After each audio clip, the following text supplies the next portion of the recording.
Viewers, आप सभी का स्वागत है प्लाज्मा न्यूज़ पर। मैं आपके साथ रिजवान खान। प्लाज्मा न्यूज़ बिहार आया हुआ है और गया विधानसभा को कवर कर रहा है। इस बीच में हम लगातार गया के पत्रकारों से बातचीत कर रहे हैं। अब कोरोना को लेकर जो स्थिति बिहार के गया में बनी हुई है उसकी जानकारी हम अपने दर्शकों तक पहुंचा रहे हैं। हमारे साथ जो मेहमान हैं वो गया शहर के जाने माने पत्रकार फैसल रहमानी साहब हैं। फैसल भाई, आपने बहुत कीमती वक्त दिया। मेरा पहला सवाल होगा कि कोरोना को लेकर जो इम्पोर्टेंट है, आम लोगों शहरी को जो सवाल बार बार परेशान कर रहा है, कितनी मौतें हुई हैं अभी कोरोना से शहर में? देखिए, कोरोना एक्चुअली में एक ऐसी डिजीज़ है जिसके लिए आप जितनी सावधानी बरतेंगे उतना आप बच करके रह सकते हैं। सावधानी इन द सेंस कि आप हर वो काम करें जो दूसरों को किसी तरह से कोई नुकसान नहीं करे। फिजिकल डिस्टेंसिंग बना करके रखें, हाथ मुंह धोते रहें, हाथ पैर की सफाई रखें, आप दो लोगों से कांटेक्ट से दूर रहें थोड़ा। और अगर इन सब चीज़ों को अगर आप बहुत अच्छे ढंग से अगर फॉलो करते हैं तो यकीनन कोरोना से आप दूर रहेंगे। लेकिन अब फिर ये बात आ जाती है कि अब कोरोना का फैलना जो है वो धीरे धीरे गया में शुरू हो चुका है।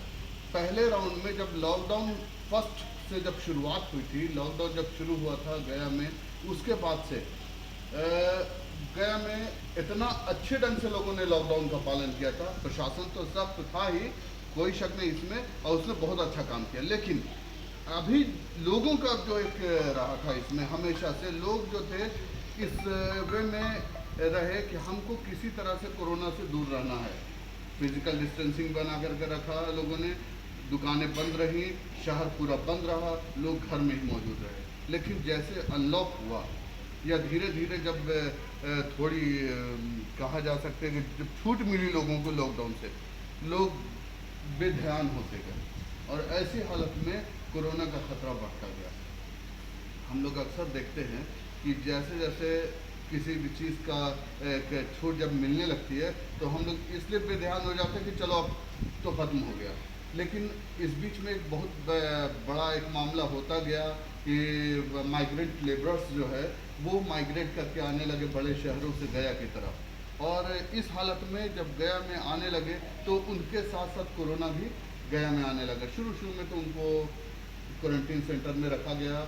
हर प्रखंड के ज़िले के जितने भी प्रखंड हैं और यहाँ तक कि छोटे छोटे गाँवों में भी एक स्कूल में उन लोगों को क्वारंटीन किया गया।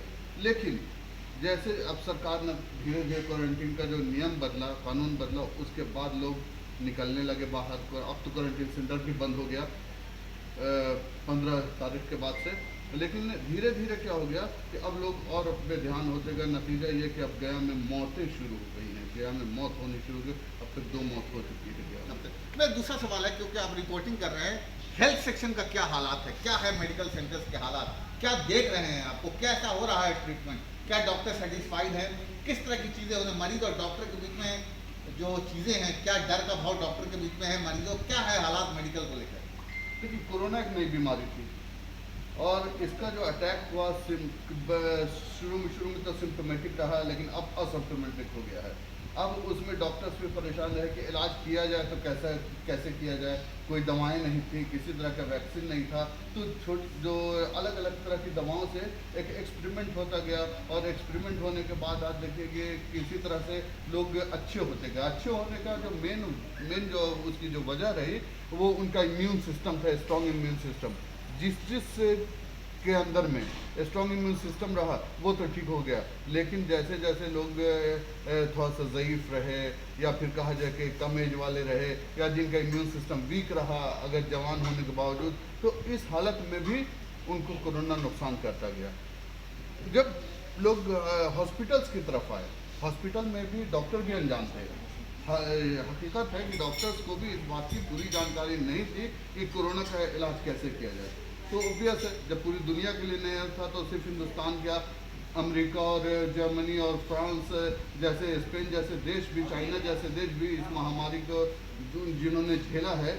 आज अमेरिका में रेट जो है, डेथ रेट जो कि वो मतलब लाख से ऊपर हो गया, वहाँ जो डेथ हुई है, मौतें हुई हैं। ब्राज़ील का भी मामला देख लीजिए, बहुत हाईलाइट। अच्छा, ये बताइए टेस्टिंग की क्या हालत है? मैं दिल्ली में देख रहा हूँ, अलग अलग जो विधानसभा में दिल्ली में अभी ये देख रहा हूँ कि सरकारें टेस्टिंग करा रही हैं, लगातार टेस्टिंग हो रही है, पॉजिटिव आ रही है। तो गया शहर में कहीं ऐसी चीज़ें फैसिलिटीज दे रही है सरकार या नहीं? क्या लोगों का टेस्टिंग का शुरुआत हुआ है या नहीं?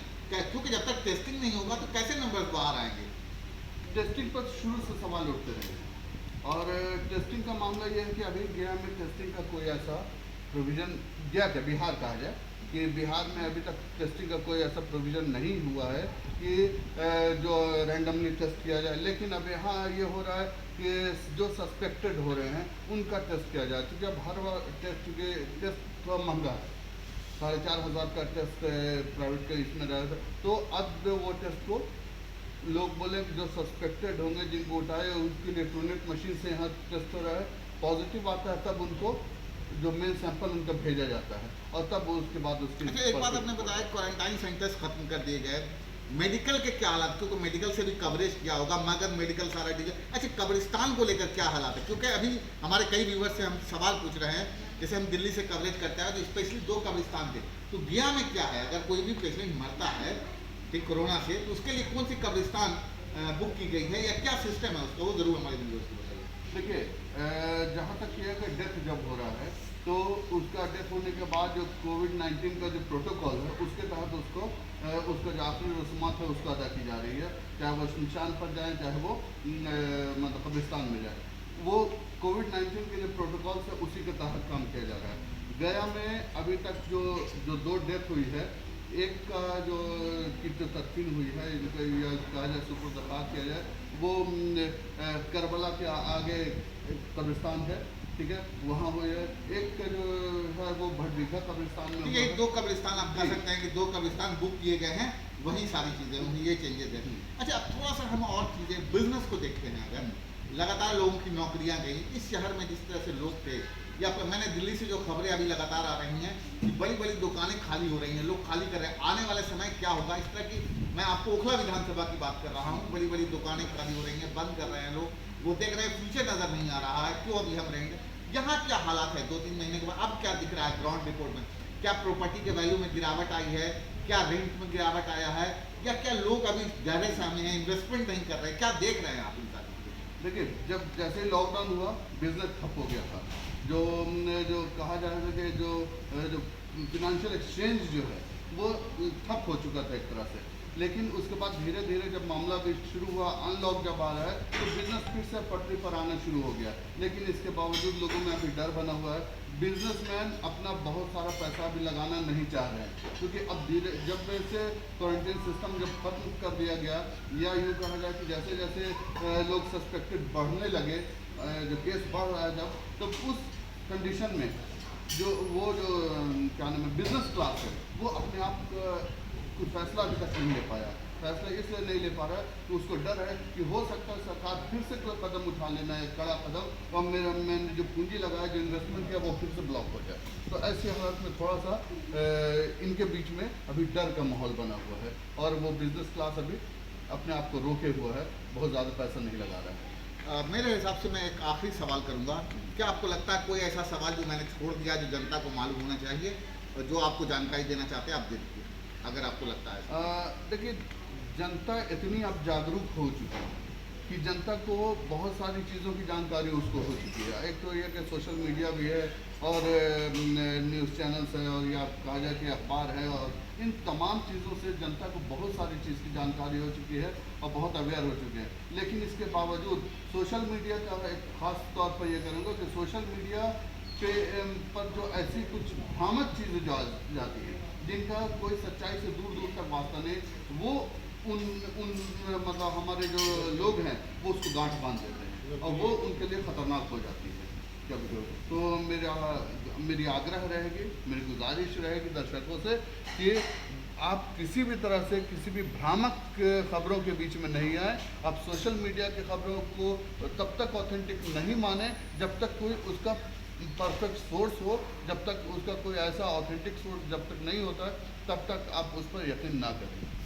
व्यूअर्स, हमने कोशिश की कि गया का अपडेट पत्रकारों द्वारा दे सकें, क्योंकि 2 मौतें हुई हैं, जो भी अपडेट है कोरोना को लेकर लगातार पत्रकार से बेहतर कोई नहीं बता सकता। Thank you for watching plasma news.